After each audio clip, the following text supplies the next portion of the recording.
to the great detectives of old-time radio. From Boise, Idaho, this is your host, Adam Graham. If you have a comment, email it to me, box13@greatdetectives.net. Follow us on Twitter at Radio Detectives and become one of our friends on Facebook. Facebook.com/Radio Detectives. Before we get started, I do want to let you know this program is brought to you by the financial support of our listeners. And I particularly want to thank a couple of listeners who went ahead and sent me a donation through our P.O. Box. So thank you so much to Walter and Edward. We'll send along access to the premium side as we do with all donations of $7 or more. And you can support the show at support.greatdetectives.net or by mailing in a check to P.O. Box 15913, Boise, Idaho 83715. All right, well, I also want to let you know that at GreatDetectives.net this weekend, I continue my countdown of the top 10 best Nero Wolfe novellas. And you can actually have all the articles I write at GreatDetectives.net automatically delivered to your Kindle, and you can try that service out free for 2 weeks. All right, well, now it's time for today's episode of Dragnet. The original air date, was December the 8th of 1949. And the title is Jade Thumberings.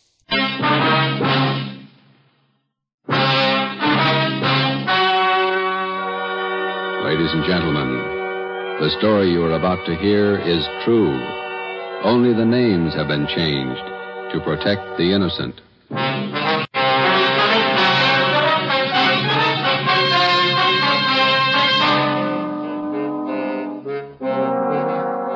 You're a detective sergeant.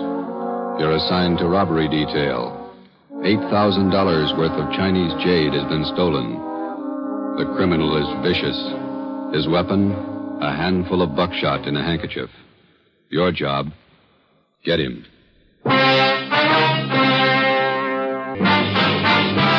Dragnet, the documented drama of an actual crime. For the next 30 minutes, in cooperation with the Los Angeles Police Department, you will travel step by step on the side of the law through an actual case from official police files. From beginning to end, from crime to punishment, Dragnet is the story of your police force in action. It was Monday, December 1st. It was foggy in Los Angeles. We were working the day watch out of robbery detail. My partner's Ben Romero. The boss is Ed Backstrand, chief of detectives.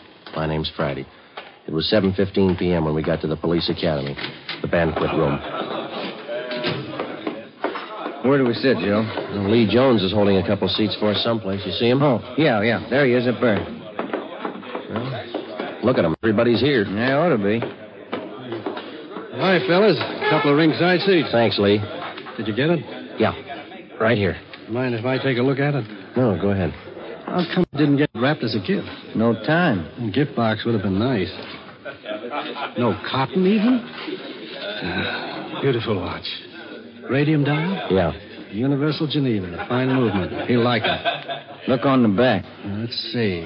For Chief Ed Backstrand, a good cop, Detective Bureau. Not very good engraving. No time. I didn't think the old man really meant it. 26 years. You get tired after 26 years. You've been at it 25, Lee. Oh, don't look at me like that. I got a book to finish. 23 chapters. How many chapters you got, Fanny? 2. How long you been writing it? 2 years. Well, at that rate, we'll be stuck with you for another 21 years. If you're lucky. Excuse me, fellas. Got to make a speech. All right, Lee.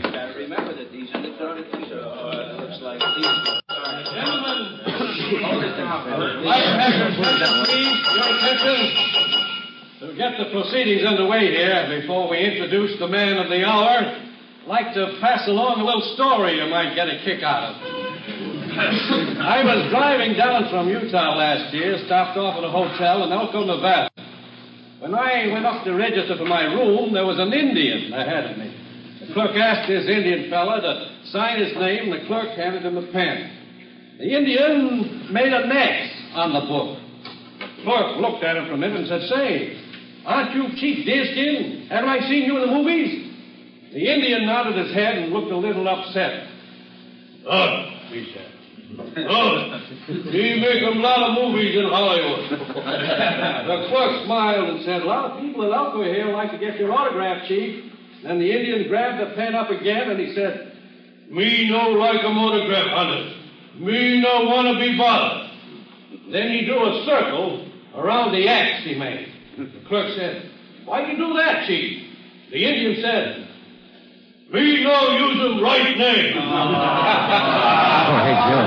Yeah, there's Rogers over there. He's motioning to where? Oh, yeah, excuse me a minute, Ben. The chief who's retiring tonight. But he's been using his right name for 26 years, and he's proud of it. And we're proud to have been associated. Do you want me, Rogers? A phone for you, Joe. You can take it on the extension After outside. 26 Thanks, Pete. years of service, he's retiring from the Los Angeles Police Department. We're going to miss him. Gentlemen, a fine officer, Chief Ed Backstrand. Where's the phone? Right over here. Thanks.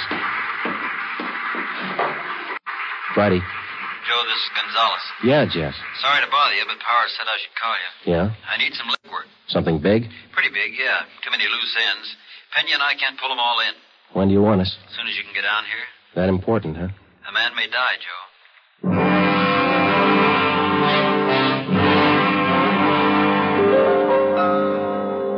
Hi, Jess.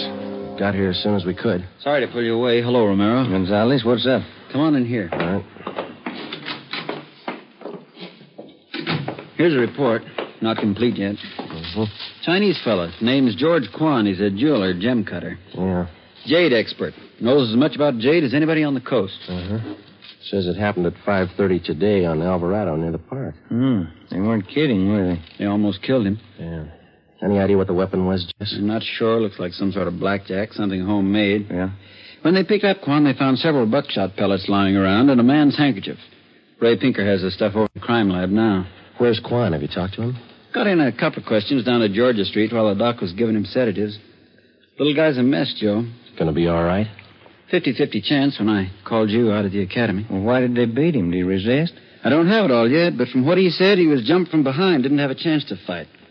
Whoever it was kept beating him long after he was unconscious. What'd they take him for? A couple of pieces of jade, large ones, very rare. Mm-hmm. You got anything else? Yeah, we got a star witness, just one. Did you talk to him yet? Just did for an hour and a half. You want to crack at her? Are you having trouble with him? Yeah, little. All right, Pena. Send him in again. Yes, sir. You want to talk some more? 6 years old, Joe. His name was Norman Eugene Fisher, and he was 6 years of age last April. Like all young boys his age, his imagination ran away with him. What would be only a minor detail to an adult witness assumed tremendous proportion to Norman's young mind. He told us his story 3 times. Each time he elaborated a little more until what he claimed was the truth could only have been figments of a small child's imagination. Ben and I, together with Gonzalez and Pena, talked with the boy for another hour. We were getting tired, but Norman enjoyed his position as star witness. Once more, Norman, please, try to remember it as it really happened. It was just like I said. Let me try, Jess. Go ahead, Romero. You did see it happen this afternoon, didn't you, Norman? Yes, sir, I did. Good. Now, you were on your way home from the store. Oh, no, sir. I was running away from a man. He was chasing me. But you just told us, Norman, that you were on your way home from the store. Oh, no, sir. That was yesterday. But you told us. Just a minute, Ben. Norman, how old are you? Next year I'm going to be 21. No, that's not right. 21, that's older than I am. Well, when I am 21, I'm going to get a hot rod. Fastest car in the world. 10,000 miles an hour. Sure you will. But how old are you now? 6, but I'm going to be 21 soon. I remember when I was 6 years old, Norman. A lot of things I wanted. Electric train. I got one. Well, it must be something you'd like to have. One thing that maybe now that you don't have, huh? Will you give it to me? Well, if I can. What do you want? I'd like your gun. Well, what do you want a gun for? I want to put people in jail like you guys do. Sometimes it takes more than a gun, Norman. What do you mean? Just because you've got a gun doesn't mean you're a cop. Well, what does? Just a minute, son.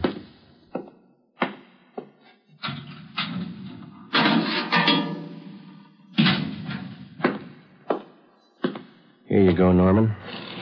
A good cop uses this more than a gun. Gee. It's a real police badge. It's mine. Official? Official. Can I hold it? Go ahead. It's yours. When I wear this, I'm a real detective. Well, that's part of it. The other part is to tell us what you really saw today. Now, how about it, huh? There were 4 men, like I said, and they all had machines. No, wait a minute, Norman. I thought you said you were a detective now. I am. Well, a good detective has to remember exactly what he sees, not something he makes up. It's not very scary that way. No, it's no use, Joe. He can't get his story straight. Oh, yes, I can. I'm a detective now, and I know what happened. All right, Norman, you tell us, huh? I was on my way home from the store. I saw this truck stop down the street. What did the truck look like? I don't know. It was a funny kind of truck. Had a wood back. You mean like a dump truck? Kind of, but it was a small truck. Old kind of car, like he took out the back part and put wood boards like a truck. You mean whoever owned the truck cut the back end out and made it look like a truck, huh? Yeah, that's the way it looked. Anyway, this truck stopped by this Chinese man, and the man got out, and the man started to hit this man.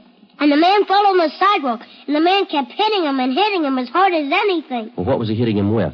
With his handkerchief? There he goes again. No, I don't know. How about that, Jess? Could tie in. Go on, Norman. Well, that's all I saw. No, I mean after the man hit him, what'd he do? Oh, well, he grabbed a bunch of stuff from this man's pocket, and he went into the truck and he speeded away.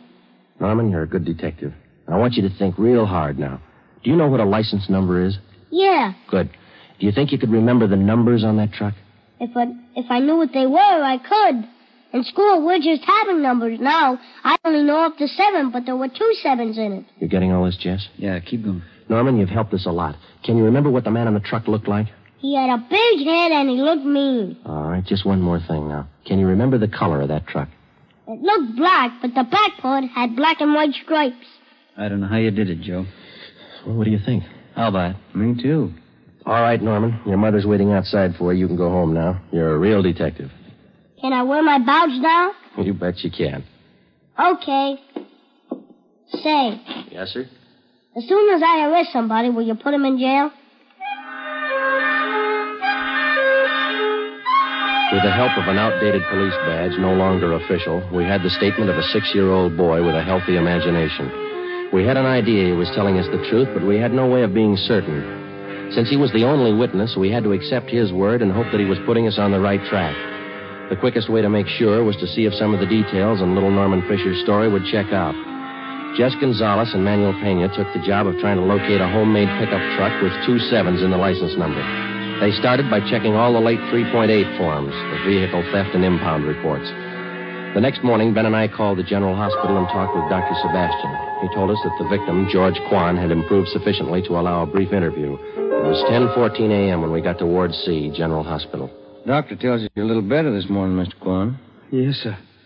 I shall be all right, although it is quite painful at times. We're sorry to bother you, Mr. Kwan, but we've got to have a little more information on the robbery. Oh, I will tell you all I can, sir. I should like to recover the missing jade pieces. It is a great loss to me. Did you get any kind of a look at the man who hit you? Oh, he attacked me from behind, knocked me to the pavement. I made an attempt to get to my feet, but he struck me again and again, here at the base of my neck. You didn't see him at all, then? No, sir, I did not. Do you have any idea who could have done this? Unfortunately, no. I cannot think of anyone. What was stolen from you? We know it was jade, but can you give us a more detailed description? Well, sir, I lost 2 thumb rings, very rare, collector's items. Thumb rings? Huh? How much were they worth, would you say? Well, I paid $8,000 for the 2 rings. I wonder if you could describe them to us. Well, both rings were relics of the time when the Chinese archer drew his hunting bow with a special thumb ring. Any particular identifying marks on them? Oh, they both have linings of fine gold to fit them to the fingers of the new owners. Who were the new owners? I had just purchased them yesterday, before I was robbed. I was on my way to San Francisco to show them to prospective buyers. Who did you buy the rings from, Mr. Kwan? Mrs. Inez Curtis, a very reputable dealer. We have done business for many years. I wonder if we could have her business address, huh? She has her office at her home. It is 1957 Harper Annex off Sunset Boulevard in Beverly Hills. How many people knew that you had the jade on you at that particular time yesterday? Oh, let me see. There were only 2 other buyers present beside Mrs. Curtis. I do not recall their names. They were new to me. Mrs. Curtis would know. Mr. Kwan, we know that you're tired. We have just one more question. Certainly. I wonder if I might trouble you to hand me that tumbler of water with a glass straw. Surely. Here you are.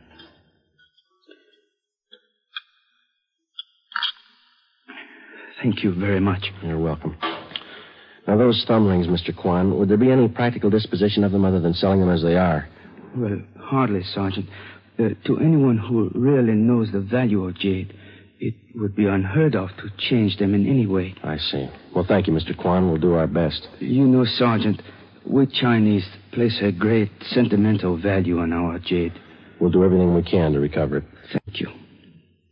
May I tell you my favorite quotation on jade? Yes, sir. It is from the writings of Tong Jung Tso. He wrote, "The magic powers of heaven and earth always combine to form perfect result. So the pure essences of hill and water become solidified in precious jade."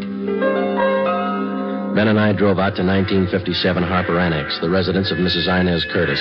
There was no one at home. We left one of our cars. It was 12:22 p.m. when we got back to Central Division. Here's a phone message for you, Joe. What's it say? Call Jess Gonzalez. He's out to Wilshire Division. Okay, thanks, Ben.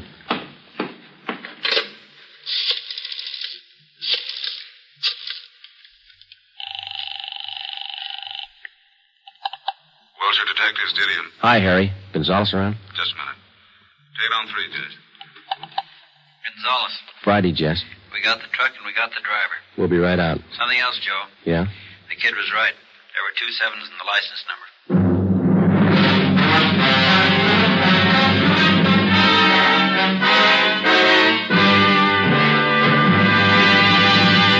You are listening to Dragnet for the solution to an actual case from official police files.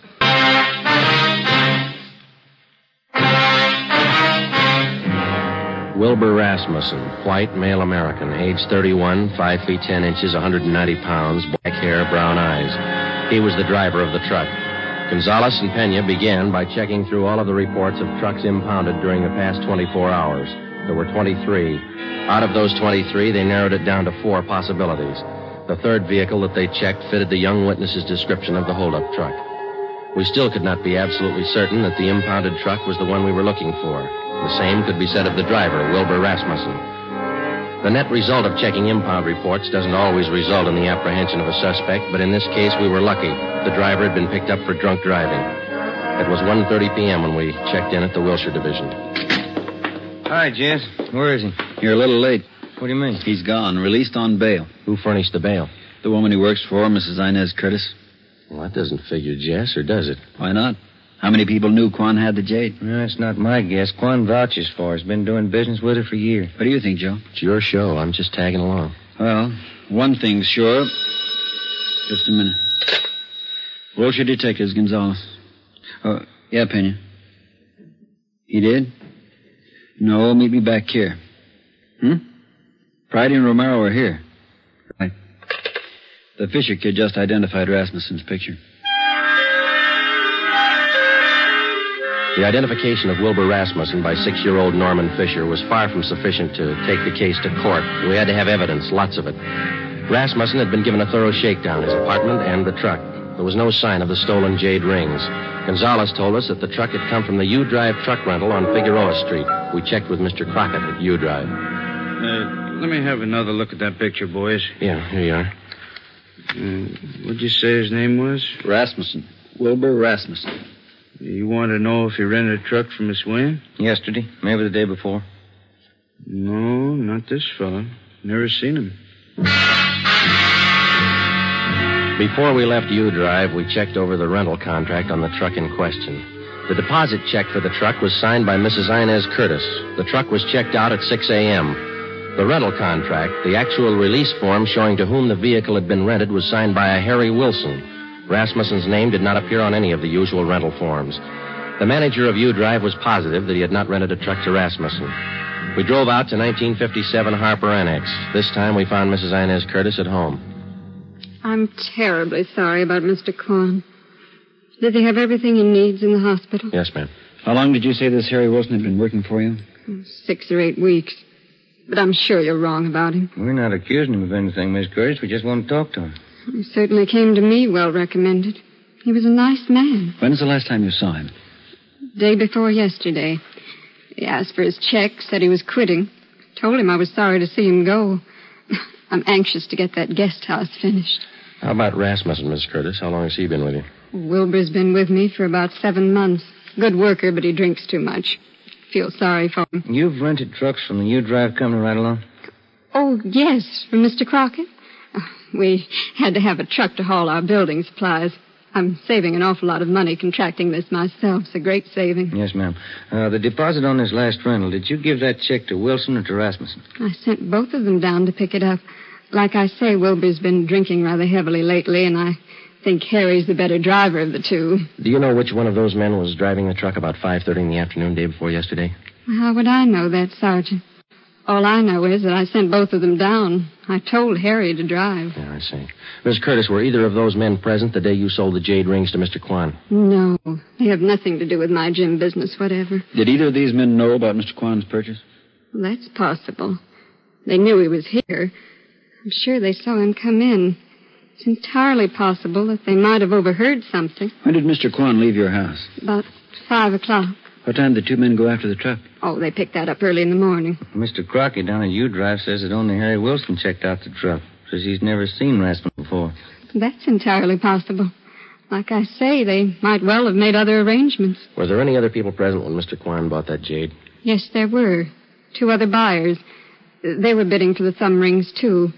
Mr. Kwan had the high bid, so I sold them to him. I wonder if we could have their names.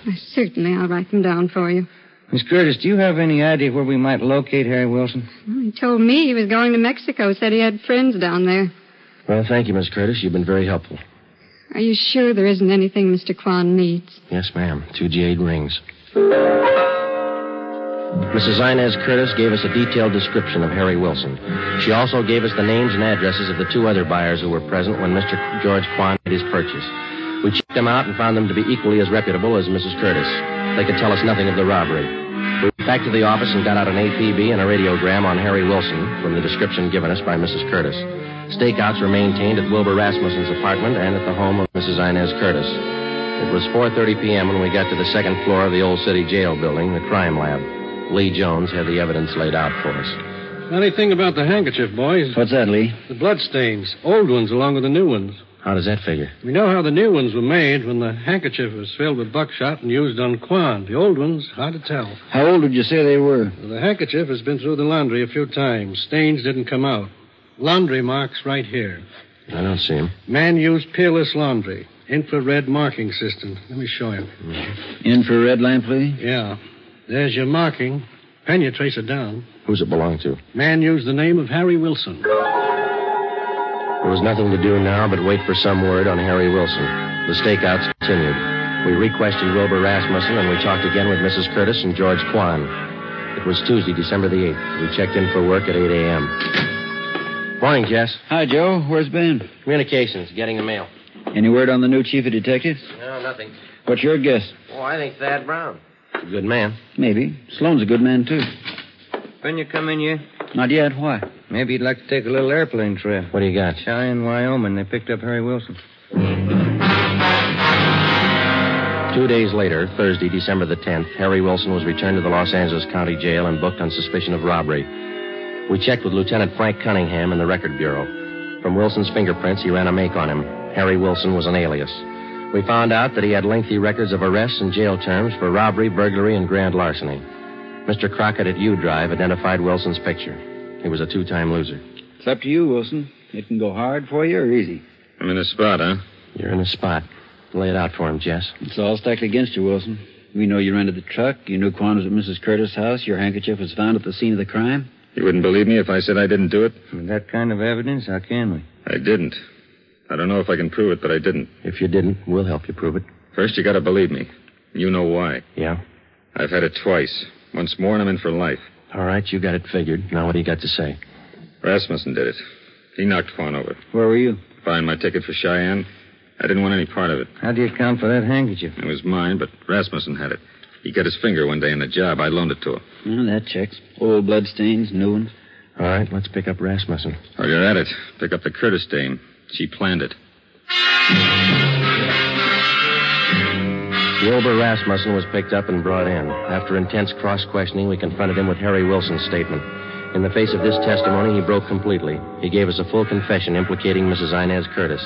He admitted beating George Kwan and taking the Jade thumb rings. He said he received $200 from Mrs. Curtis for the job. He requested that he be allowed to turn state's evidence. Mrs. Inez Curtis was brought to the interrogation room. Of course, you gentlemen have proof to substantiate all these accusations. Yes, ma'am, we have. It better be good. I have a fine lawyer. We've got signed and recorded confessions of Wilson and Rasmussen, the two men who worked for you. Shall we play the recording for you? That won't be necessary. Miss Curtis, you got $8,000 for those rings. Wasn't that enough? Not when I could make 16, no. Where are the rings now? I'm not going to get life for this, you know. No. Jade doesn't spoil. It'll still be good when I get out. Yeah, but you'll be too old to appreciate it, Miss Curtis. Okay, Penny. That was a funny one. Sure was. How about it? Did you figure it this way, Joe? You don't expect me to answer that, do you?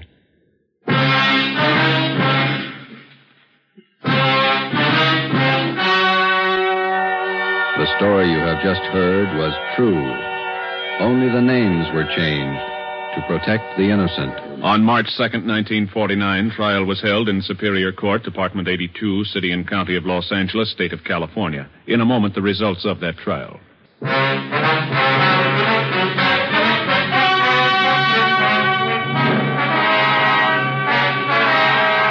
Mrs. Inez Curtis was tried and convicted of robbery and conspiracy. She received the maximum sentence as prescribed by law. In consideration for turning state's evidence, Wilbur Rasmussen received a minimum term. You have just heard Dragnet, a new series of authentic cases from official files. Technical advice for Dragnet comes from the Office of Acting Chief of Police, W.A. Wharton, Los Angeles Police Department. Dragnet honors the city of Knoxville, state of Tennessee, and the men who make up the Knoxville Police Department, another of America's great law enforcement agencies. One of these men, Sergeant Joe H. Roberts, director of the Knoxville City School Safety Patrols, who dedicates his life to making yours more secure. Fatima Cigarettes, the best of long cigarettes, has brought you Dragnet, portion transcribed from Los Angeles.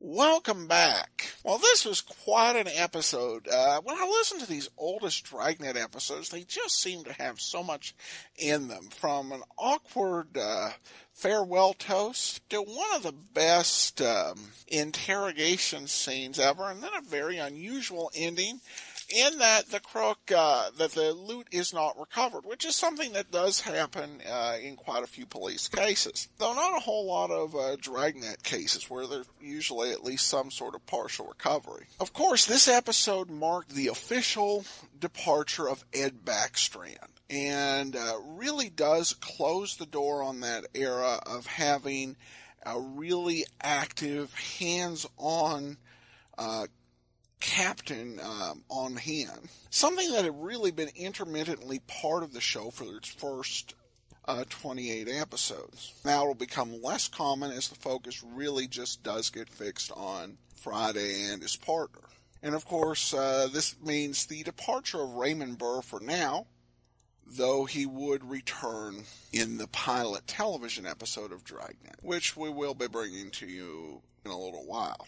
I really love the scene where Friday was questioning the 6-year-old. And even Friday's narration showed that he saw a potential in this witness, even in the case when the imagination they could get carried away, also might mean that they would notice some larger details that an adult witness might miss. We don't have too many scenes dealing with children witnesses in Dragnet, but this was just very well done and just a very clever scene here.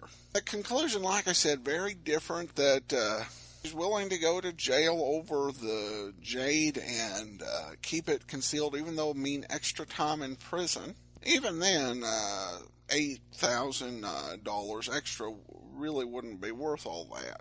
Or at least it would seem not to be the case. Now we turn to listener comments and feedback, and I have this from Edward.